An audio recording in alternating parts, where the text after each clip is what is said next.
Assalamualaikum warahmatullahi wabarakatuh. Perkenalkan, nama saya Nurmala Rahman. Saya dari kelas 1B Program Studi Manajemen Pendidikan Islam Yayan Sultan Amai Gorontalo.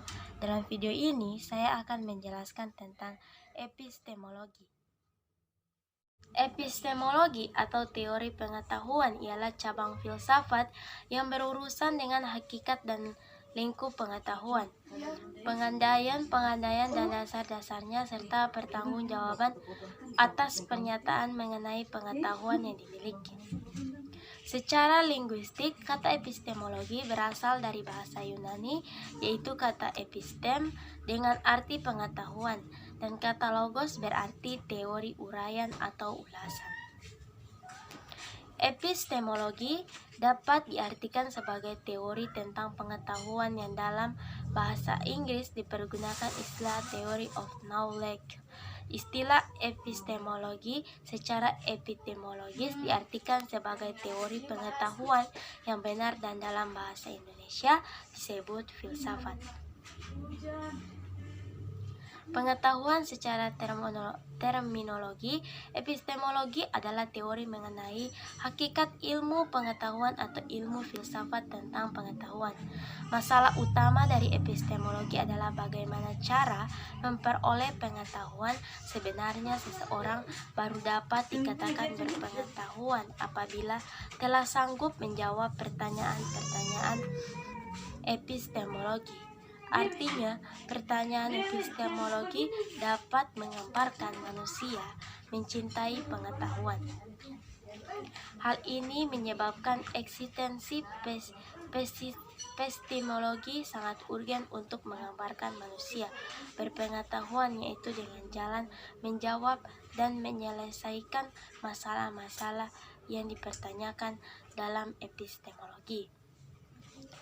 Makna pengetahuan dalam epistemologi adalah nilai tahu manusia tentang sesuatu sehingga ia dapat membedakan antara suatu ilmu dengan ilmu yang lainnya.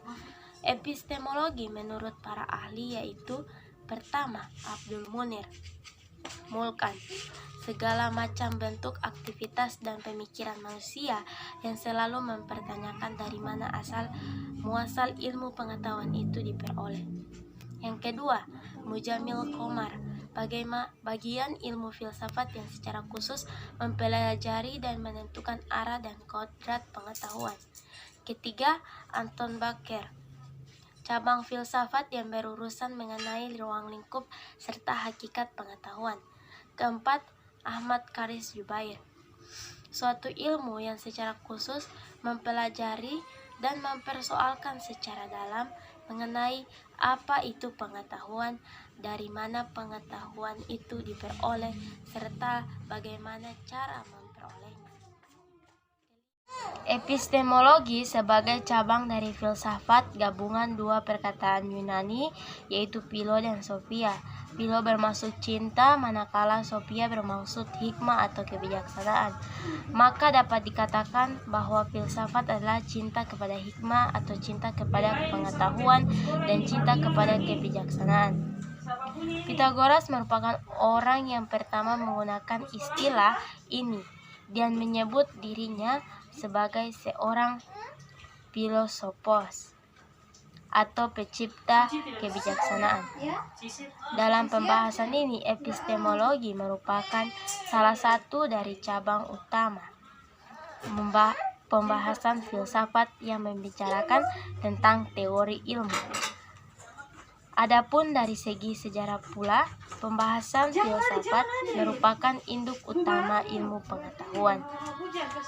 Berdasarkan kepada disiplin filsafat ini, lahirlah cabang-cabang ilmu lain seperti matematika, ilmu logika atau mantik, ilmu kedokteran, dan sebagainya. Perkembangan dan kemajuan ilmu yang dicapai menyebabkan beberapa disiplin ilmu lain telah muncul dari induk filsafat yang terdiri dari 3 komponen utama, yaitu ontologi, epistemologi, dan aksiologi. Daripada komponen ini muncul aliran-aliran tertentu dalam setiap bidang yang membahas secara mendalam dasar-dasar utama filsafat tersebut sebagaimana yang akan dijelaskan kemudian. 5. Jujun S. Surya Sumantri. Arah berpikir manusia dalam menemukan dan memperoleh suatu ilmu pengetahuan dengan menggunakan rasio. Tujuan epistemologi. Kehidupan masyarakat sehari-hari tidak jarang pemahaman objek disamakan dengan tujuan, sehingga pengertian menjadi racun bahkan kabur. Jika diamati secara cermat, sebenarnya objek tidak sama dengan tujuan. Objek sama dengan sasaran, sedangkan tujuan hampir sama dengan harapan. Meskipun berbeda, tetapi antara objek dan tujuan memiliki hubungan yang berkesinambungan. Sebab objeklah yang mengantarkan tercapainya tujuan sebagai subsistem filsafat. Epistemologi atau teori pengetahuan yang untuk pertama kali digagas oleh Plato ini memiliki objek tertentu. Objek epistemologi ini menurut Jujun S. Surya Sumantri berupa segenap proses yang terlibat dalam usaha kita untuk memperoleh pengetahuan. Proses untuk memperoleh pengetahuan inilah yang menjadi sasaran teori pengetahuan dan sekaligus berfungsi mengantarkan tercapainya tujuan, sebab sasaran itu merupakan suatu tahap perantara yang harus dilalui dalam mewujudkan tujuan. Tanpa suatu sasaran, mustahil tujuan bisa terrealisir. Sebaliknya, tanpa suatu tujuan, maka sasaran menjadi tidak terarah sama sekali.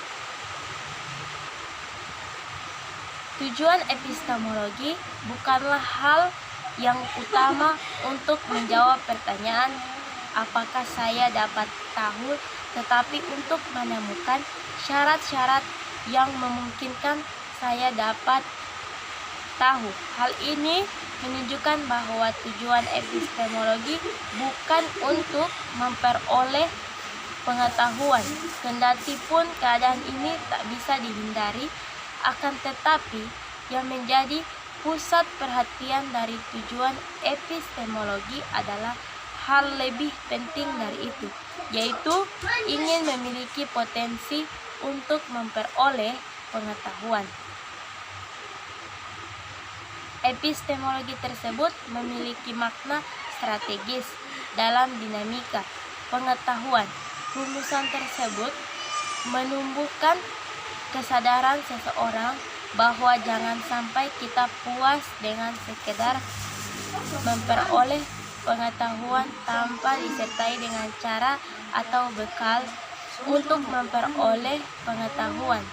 Sebab keadaan memperoleh pengetahuan melambangkan sikap pasif, sedangkan cara memperoleh pengetahuan melambangkan sikap dinamis.